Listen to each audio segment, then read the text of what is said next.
Good morning and welcome back. We are on day 213 of our 365 days going through the Bible.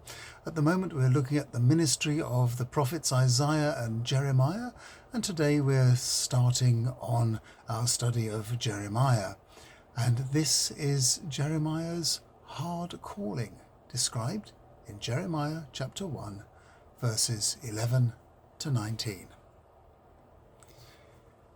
Yahweh asked me, Jeremiah, what can you see? I said, I can see the branch of an almond tree.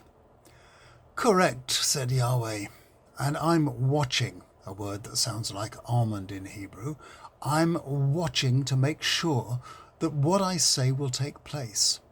So what else can you see? Towards the north I can see a cooking pot on the boil that appears to be about to tip over in our direction.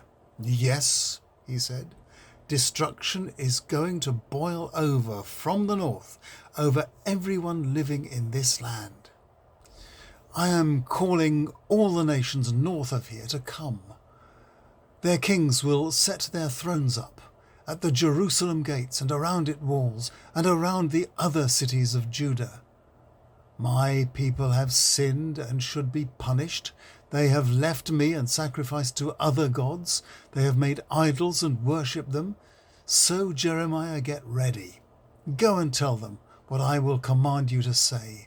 Don't be scared of them, or I will scare you worse when you are with them. And Jeremiah, listen to this. They will all be against you, the kings and officials, the priests and the people. Today I am giving you the strength to resist them. You will be like a fortified city, an iron pillar, a bronze wall. They will not defeat you. I will be with you to protect you. I am Yahweh. I have spoken. Jeremiah was working as a prophet at the same time as the young Isaiah, at the end of the 8th and the beginning of the 7th century BC. Earlier in his first chapter, Jeremiah had already described feeling God touching his lips, to open them in prophecy, and to reassure him, even though he thinks he is too young and nobody will listen. He is the son of a priestly family, and he received many divinely inspired insights that were collected by his assistant Baruch, and possibly others, and edited into their present rather jumbled form after the Babylonian exile was over.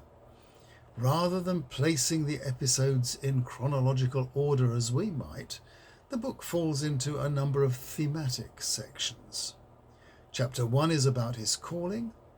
Chapters 2 to 25 record his preaching during the reigns of 4 successive kings. Chapter 26 to chapter 45 are concerned with some biographical events in the prophet's life, including how he was taken to exile in Egypt against his wishes, all this taken from the notes of his assistant Baruch. Then chapters 46 to 51 contain Jeremiah's condemnation of the surrounding nations. And finally, chapter 52 is an epilogue, recording the inevitable fall of Jerusalem. Jeremiah did not have an easy time. Neither the political leaders nor the general population liked his outspoken criticisms. It seemed to Jeremiah, as it also had to the younger Isaiah, that people just wanted to be left alone, and that their leaders were not really paying attention to the international threats that were surrounding them.